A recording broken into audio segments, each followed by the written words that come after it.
Like a lot of combat veterans, my dad was someone who came home with medals on his chest that promptly went in the drawer, and he never talked about it. And whenever you talked about heroes, Dad would always talk about the friends that didn't get to come home. When you'd get him to talk about it, he'd marvel how he got to come home and marry this beautiful red-headed Irish girl, raise 6 precocious kids, and live the American dream. And I just want you all to know, those of you that have served, that your fellow countrymen understand that there is a burden that you bear, having worn the uniform, having seen what many of you have seen. And we honor your service, and we honor that ongoing burden on this Veterans Day. Lastly, I know I speak on behalf of all the veterans who are here when I say that those who serve and have the great joy of having families know that they do not serve alone. That in long deployments, in faraway places, the families, the spouses, the children who stay home and wait and pray them through their time of service bear just as much a burden as the one who wears the uniform, and often do not receive the accolades and the encouragement of those who served in uniform. And so on behalf of all the veterans here, let me say thank you to the families of those who served. Thank you for your service to the country.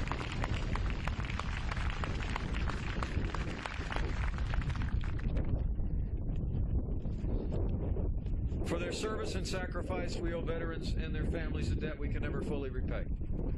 But we can endeavor to do so on days like today, honoring their service, so they hear from us who have the privilege of serving in public life, the voice of the people of this state and the voice of the people of this nation, who will ever be grateful for your willingness at that time in your life to step forward and put our lives ahead of your own. But let me also say that we honor their sacrifice and their service by keeping our promises to our veterans. And let me assure you that our new President-elect and his new Vice President-elect are absolutely committed to reforming the Veterans Affairs and Health Administration so that we provide our veterans real-time, world-class health care that they have earned and is their right for having served in uniform.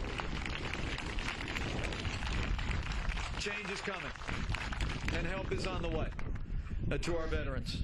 And I can assure you that, having traveled with our President-elect and heard him speak with our veterans and to our veterans across the country, he is passionate to keep our promises to our veterans. And he and I both understand that the benefits that are available to our veterans are not entitlements. They are part of the ongoing compensation to those who served in the uniform of the United States, and we will ensure that those earned benefits are provided. Well, it's very humbling for me to be with you today. It truly is. And not more than a little bit emotional. But I'm mindful as I sat down of my prior service in Washington, D.C., and having just gotten hired on again, I will tell you that it would be 16 years ago when I was looking to serve my hometown just down the road in Washington, D.C.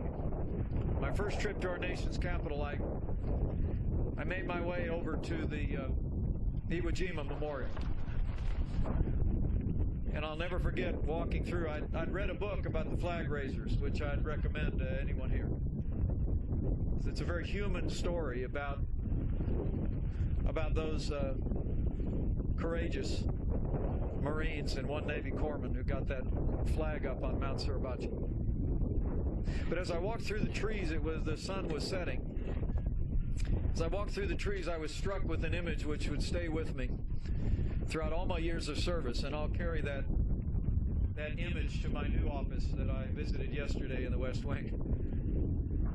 And it simply was, as I came through the trees, I saw that the largest bronze statue in the world depicting those flag raisers at Iwo Jima. But then beyond it, within the same line of sight, was that fair city. The Lincoln Memorial, the Washington Monument, the United States Capitol, and the White House. And I stopped in my tracks. And I remember looking out thinking that if I ever had the privilege of serving in that city, that the only picture I would ever have in my office of Washington, D.C. would be taken from exactly that spot. Because I had concluded that no one should look upon that city without having to look past the heroes that made it possible.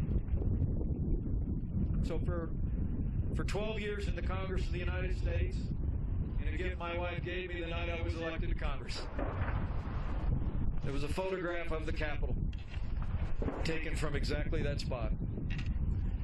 And I will now take that photograph and hang that photograph in the office of the Vice President of the United States on January 20th.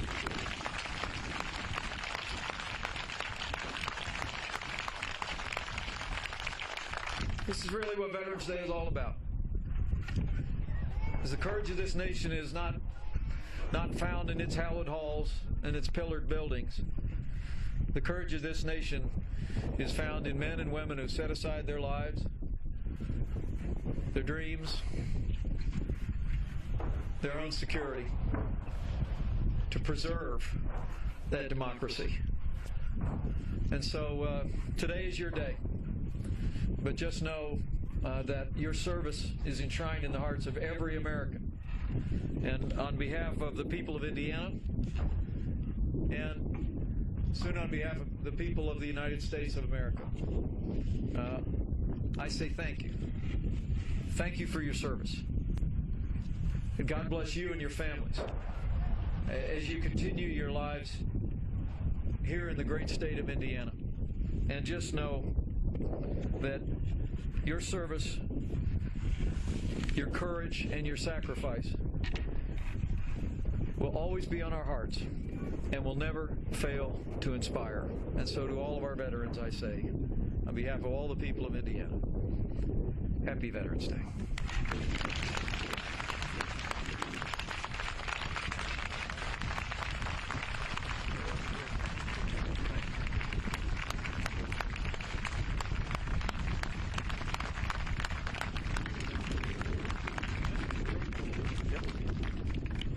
Ladies and gentlemen, this concludes today's program.